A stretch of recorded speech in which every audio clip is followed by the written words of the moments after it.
All right, we're going to graph this cubic function following our steps from the previous video. So we're going to identify the end behavior. So imagine we FOIL out this polynomial. We have an x squared and a 1. When we FOIL this out, we're going to get the highest term degree to be a 3.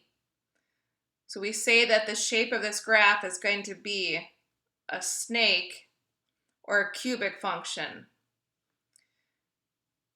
The leading coefficient is going to be a negative number.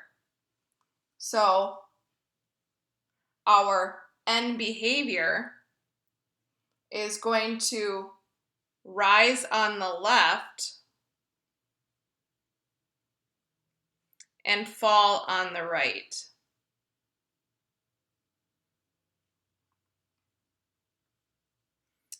Step 2 is to identify the x-intercepts, or the zeros of the function, by setting it equal to 0.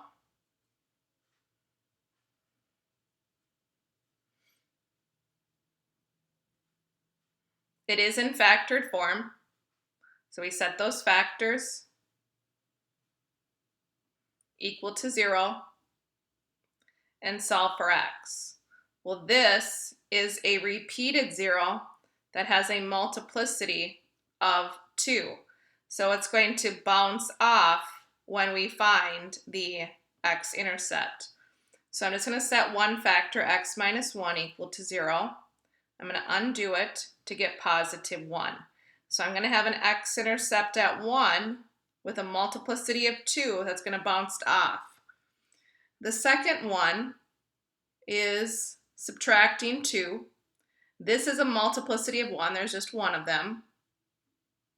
So it's going to cross the x-axis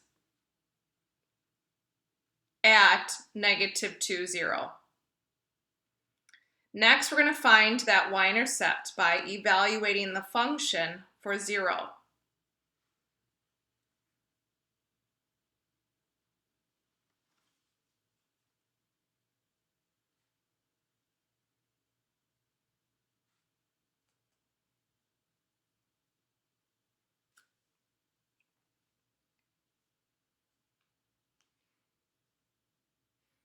Do your PEMDAS, so you're going to do your parentheses. Next, negative 1 times negative 1 is positive 1. Multiply those three numbers together to give you negative 4. So our y-intercept is over 0, down 4. We're going to skip 4 and 5 and move on to graphing what we have so far. So our x-intercepts are at 1 and negative 2, and then our y-intercept at negative 4.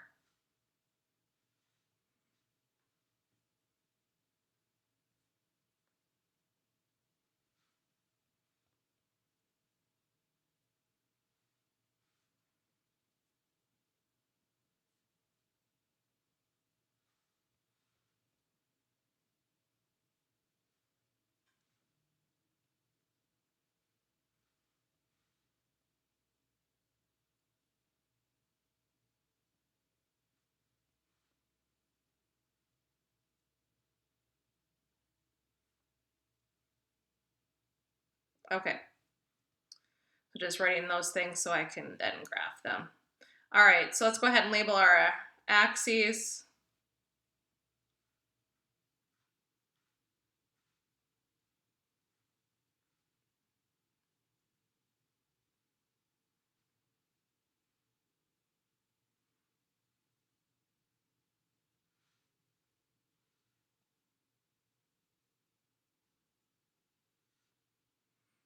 So x-intercept at 1, 0, x-intercept at negative 2, 0, y-intercept at negative 4.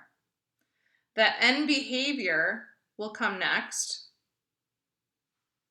So if we go up to the top here, remember end behavior is rising on the left and falling on the right. So it's rising on the left and falling on the right. So what's going to happen is this is going to look at our x-intercepts, and what happens? At 1, 0, it's going to bounce off. So here's 1, 0. It cannot run through, so it's going to have to bounce back.